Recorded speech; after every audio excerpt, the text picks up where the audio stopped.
เหมยซุงค่ะเหมยซุงพี่น้องผู้ปันแห้งเขาใส่หมอหอมกูก็ค่ะเมื่อได้เป็นวันที่9เดือนธันวาคมปี2025ในตอนรายการเฮาค่ะตอนในเดียวเนาะพี่น้องค่ะมารับถอมด้วยข่าวเงาที่มีอยู่3ตอนที่1เจ้าหน้าที่ภูมิพลพ่นเขาโฮมกันหลายปานหลายฝ่ายเขากดทัดที่ในกาเสียวก็ก้มตัวไล่แห้งการที่อันล้อมขายตั้งกินตั้งยามว่าสังว่าเจ้าในให้ไหนค่ะข่าวเที่ยงโหนึงค่ะที่ออนเอาพี่น้องค่ะมาด้วยเงาลายเส้นตาสายตั้งและป้าเจมลงติ้งยอบก้าอัมมีไหวว่าสังว่าเจ้าใน ออนตั้งเปิ้นได้ที่ก็เข้ามาถ่อมข่าวโหในค่ะเมื่อวันที่8เดือนธันวาคมที่6ปี2025เข้าย่ำกลางใน7โมงที่กาดสำรวงสำรวงเหนือเจอเว้งเมืองสมุทรปราการใจตอนสมุทรปราการค่ะเดมี่เขาฮ้องว่าทีมงานไทยไม่โทนโฮมป้าเจ้าหน้าที่ภูมิพลพรเตใจตอนสมุทรปราการเจ้าหน้าที่ห้องการฝ่ายจัดหาการงานเจ้าหน้าที่ฝ่ายกวดทัดก้นเขาเมืองหลายปานหลายฝ่ายค่ะ โฮมกันเสียวก็ลงปื้นตีกดทัดตีกัดสำรวงในน้อม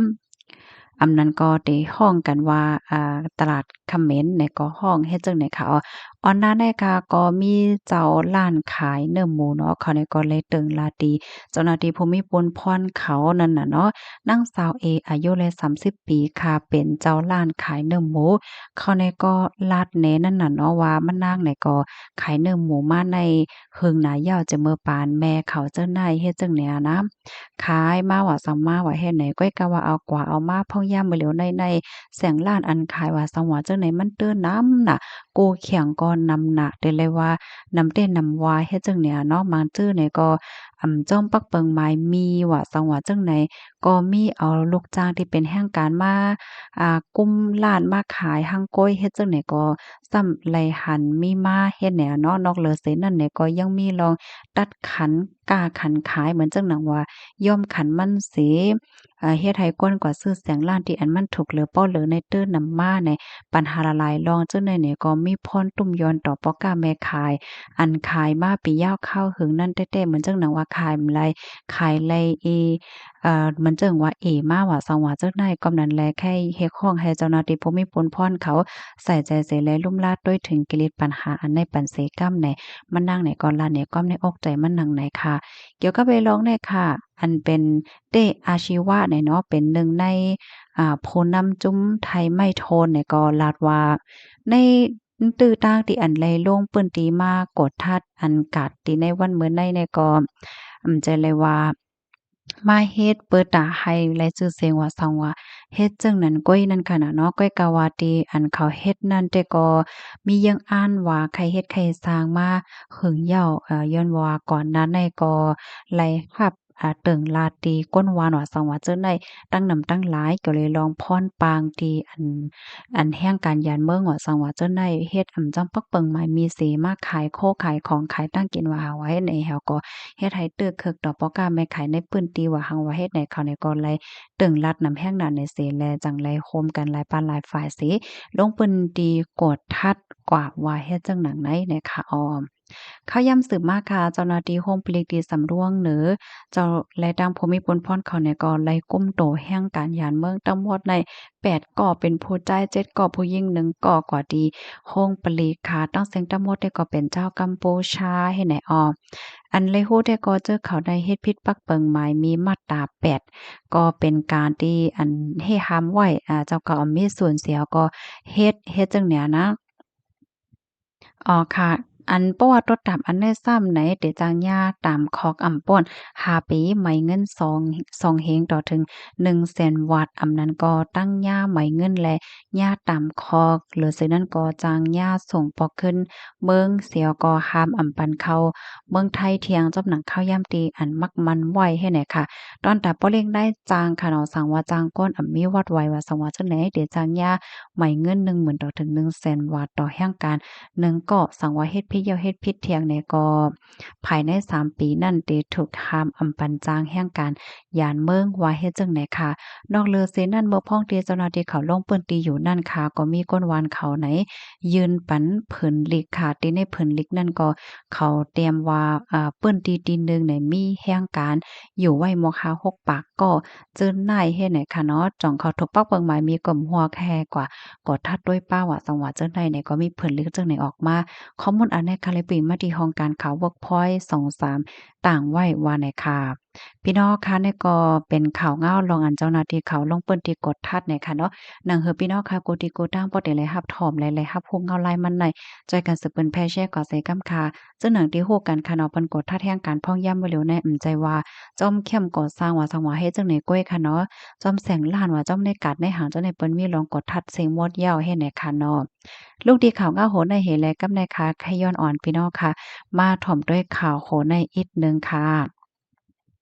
ปลิกจอมเขายอบโลดก้าอ่ำมีไหวดินในวานผาม้นก้นวานไหลหยาบเผิดเมื่อวันที่7เดือนธันวาคมปี2025ปลิกเขาซอกหาโลดก้าอ่ำมีไหวจอมวานหิมห้อมในจะเว้งตนที่เงาจึงเมืองใต้ไหลโฮวายามไว้วันหนึ่งโมงนั้นปลิกเขาแจ๊ดโลดก้าอ่ำมีไหวดินในวานผาม้นจะเว้งตนที่แลก้นวานเขาไหลอ่อนกันฮอโลดฮอก้าปลายไว้เฮ็ดจังไหนค่ะก้นเปิ้นตีเขาลาดว่าปลิกเขาติ้งยับถึงตีในเฮือนตีวันผาม้นตั้งโหยวมีเนี่ยค่ะก้นวันเขาเนี่ยก็อ่อนกันแดดขอลดกะปลายตั้งวานโหลดปลายตั้งวานก่อนค่ะแน่ถึงย่ำเลียวเนี่ยเขาเนี่ยก็ตึงยอบเอาก้าอ่ำมีไว้ป้าตั้งโลดเคิงปะว่ากว่าป้ากวาดหลายลำเตก่อมปะไหลโคค่ะเมื่อหนังที่ในเว้งต้นที่ก็เขาตึกไปจอมเซนตาเซนตั้งลาดนำเนงหวานเอราวดีหิมจันจอมต้นที่หิมห้อมกาดหลงแลหิมสนหมอกโปโชคเจ้าได้ค่ะแต่เอาวันที่1เดือนธันวาคมปี2025ในมาตับของสิซึกมันเขามีแผนติ่งยอบโลดกาอ่ำมีไว้เสต่อถึงวันเมื่อใดก็โลดกาอันถูกติ้งยับกว่านั้นในไปขึ้นต่อถึงวันเมื่อใดก็ลดก้าอันถูกติ้งยับกว่าเจ้านั้นไปขึ้นถูดเอาไล่เฮ็ดไหนคะนะอยู่ดีอันในเหนอกย้อนติ้งยอบโลดก้ามีไหวแลในเฮ็ดให้เตอเคิกป้ายมักมีป้ายปิญญาป้ายอยู่หลีก้นเมืองเขา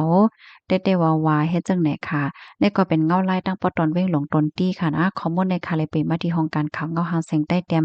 ต่างไว้เฮ็ดไหนค่ะพี่น้องค่ะเพราะว่ามาด้วยข่าวโหนก็หันถึงว่ามันเป็นรองใหญ่ค่ะนะบางเปิ้นตีก็เปิ้นทัดอยู่ยาวทัดถึงตีถึงเฮิรนเฮ็ดจังไหนลูกกวนบางตีก็เปิ้นไปกดทัดไหนค่ะนะเปิ้นที่อันไปกดทัดนั่นก็ให้พี่น้องเฮาค่ะป้อจังไรฮับพวกข่าวเงาอันไหนจังไรฟังสติกันนั้นซึมหมอกลาดต่อกันกว่านำเสก้ำในค่ะเนาะให้จังไรฟังไว้เฮ็ดจังไหนค่ะมาแทงข่าวโหนึงค่ะอันนี้ก็เมื่อวันที่5เดือนธันวาคมปี2025นั้นตับซึก TNLA ห้องการฝ่ายเซ็นตาสายตั้งข่าวออกเล็บปองแรงว่าเดเสือตั้งอย่างเหนือเส้นตั้งนำคำนำพักการในแลห้ามกล้าหลงเขากว่ามาเส้นตั้งนั้นโจเข้าเฮ็ดจังไหนค่ะจอมหนังในลีกเตรียมไว้ว่าประวัติถึงมาในวันที่10เดือนธันวาคมปี2025ต่อถึงวันที่10เดือนธันวาคมปี2025ข้าวยาม1เดือนเต็มๆนั่นค่ะเนาะเตเสือตั้งแลเตปีกล้าหลงกว่ามาโจข้าวเตเส้นตั้งนั้นเฮ็ดไหนพ้องตึกเฮ็ดสร้างนาการอยู่นั่นหนังเฮอเตมีลองกล้าคำและให้ป้อยเฮ็ดการย่อโตไว้นั่นไหนเตปิกไว้กล้าหลงเขากว่ามาเซ็นตั้งนำคำนำพักกาโจข้าวสีกาแซนอันหำกว่ามาได้เป็นกาหลงตั้งยาว14ทัดขึ้นเหนือเฮ็ดจังไหนอันนี้ก็เป็นจอมเซ็นตาสายตั้งในค่ะนะข้อมูลในก็ค่ะเลยปีมาดีห้องการข่าวเงาหางเสียงใต้เต็มต่างไว้ในค่ะค่ะหนังเฮอพี่น้องค่ะเดแลฮับโพแลจังไรฟังกันเป็นกว่าเส้นตั้งนั้นก็สืบหมองลัดต่อกันเสกำคันดอกก้าลงในค่ะว่านะกำมากกว่าคำไว้อยู่ดีเส้นตาใส่ตั้งว่าสังว่าจะในป้อมจังกว่าไรให้ไหนดอกยินจมกูก็ที่ฮับถอนปันแห้งค่ะย้อนให้อยู่เลยกินหวานและรอดเพ่กันค่ะเหมยทรงค่ะ